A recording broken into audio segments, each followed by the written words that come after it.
Hello, ladies and gentlemen. Welcome back to another episode here on European Confessions. The following story that you're going to be listening to, it was sent to me by one of our brother, and this is the translation of the message that he sent to me. The translation reads like this. Hello, Brother Nashi, how are you? Can you please post my own story as hidden identity? So, my brother, I am a doctor by profession, but some of the things that I do not even understand. All that I know is that the same spirit that used to possess my grandfather, and that is the same spirit that is possessing me right now. So, it is not like I have control over the things that I do. I can't even control myself. So this spirit, what it does is that when it possesses me, I will end up stealing some things that are quite useless. So most of the patients that I check on, most of these patients, they will be in the ICU. Those ones that can't talk anymore, most of them, they will be hooked up on the oxygen machines.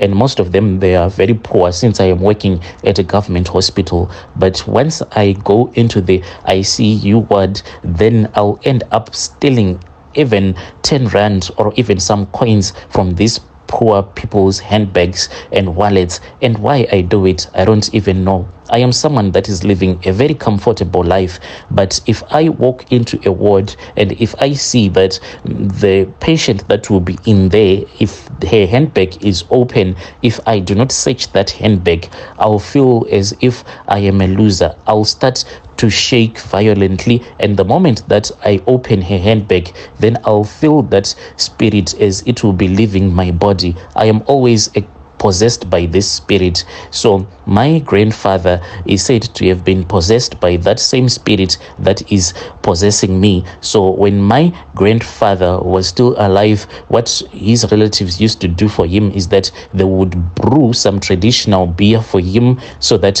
this spirit can assist him when he would go out to steal. And I do not want to become like my grandfather, because I managed to go to school. I managed to be the person that I am right now because my mother was a very prayerful woman, but this is what is happening to me. I am also a strong Christian, but I have been fighting against this demonic spirit for as long as I can remember, but it feels as if this spirit is defeating me. It feels as if God is not even hearing my prayers. So my grandfather, when he passed away, he was at Chikurubi maximum prison.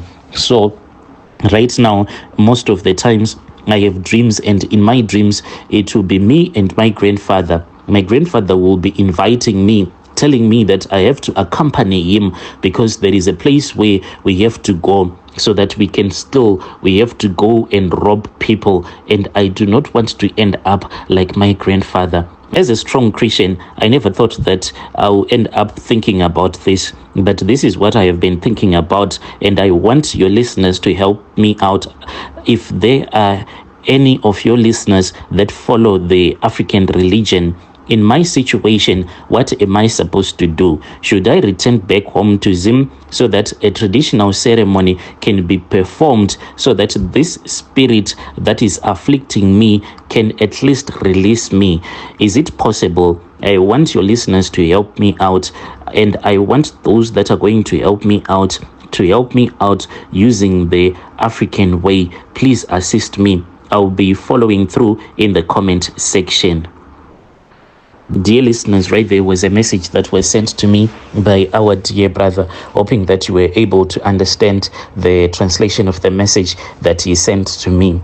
Then there is another message also that was sent to me. The message reads like this. Hello, Brother Nashi, how are you? I am a lady who is aged 45, and I would like to share a confession that has been troubling me for a long time, and it has been troubling me a lot. My story goes on like this. I had my one long-time lover when I was still a young girl, but this man then left for South Africa. And by the time that he was gone, I then realized that I was pregnant with his child because I was afraid to tell my parents because they were going to beat me up. That was when I lied to my other boyfriend because I was dating two guys at the same time, the one who was working in South Africa and the one who was always available for me back in the village. I lied to him that I was pregnant with this child.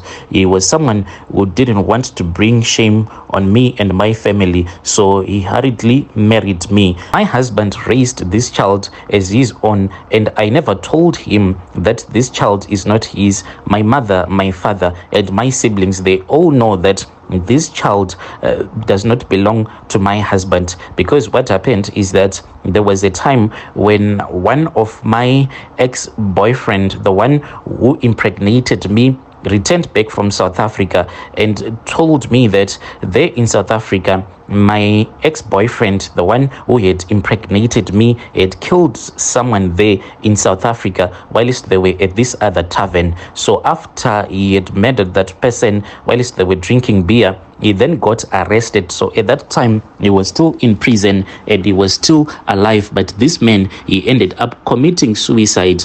As to how he was able to commit suicide in prison, no one even understand. But the next morning, when they woke up, they found out that my ex-boyfriend had committed suicide.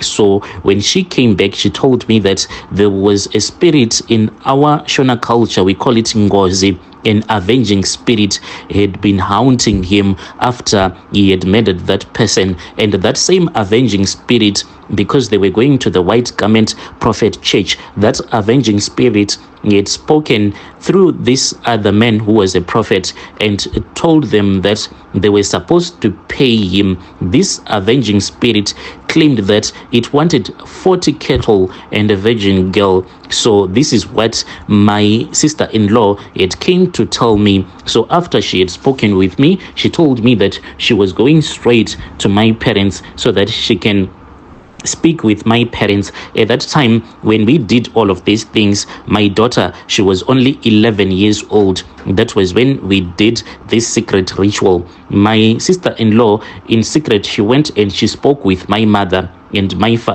father. Then my father called some of my siblings that were in South Africa. And when they returned back to Zim, we then located the family of that man who had been murdered by my ex-boyfriend, since he was also from Zim. We went to his village and we went to the place where they said that they had buried him, and we spoke with him. And after we had spoken with him, my brother, then they came a whirlwind and it rested on top of his grave, and that whirlwind started to circle around my daughter. And then we were told that this spirit, the avengeful spirit, it had chosen my daughter so that my daughter can become its wife for the rest of her life. And at that time, since she was very young, my parents said, let us do it later on. Then we will find a traditional healer who is going to break this curse that we would have placed upon her life.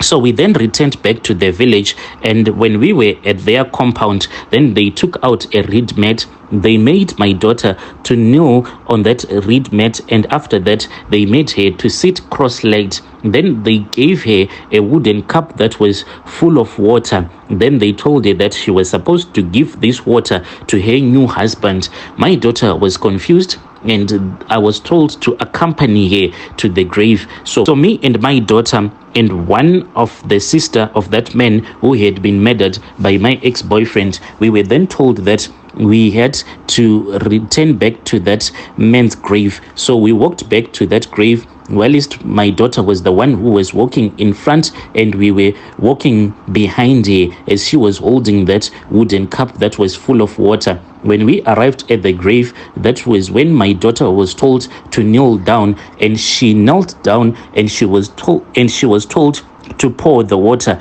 on top of the grave. This is how I married off my daughter to that man who had been murdered by her father. I then told my daughter not to tell anyone about this ritual that we had done. When we returned back to our village, my father then went and spoke with this other man, and my father was given some charms that I was supposed to bath my daughter with so that she can forget everything. Even right now, my daughter does not remember anything. My daughter returned back to Zim from South Africa. That was when she told me that.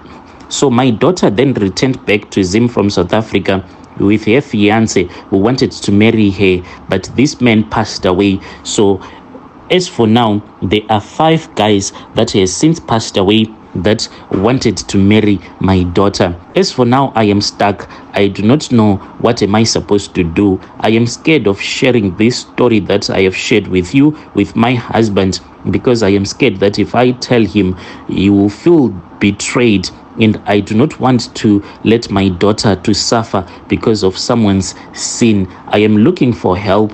If there is someone who can help me and my daughter, I will forever be grateful, Brother Nashi. But we have to do this in secret.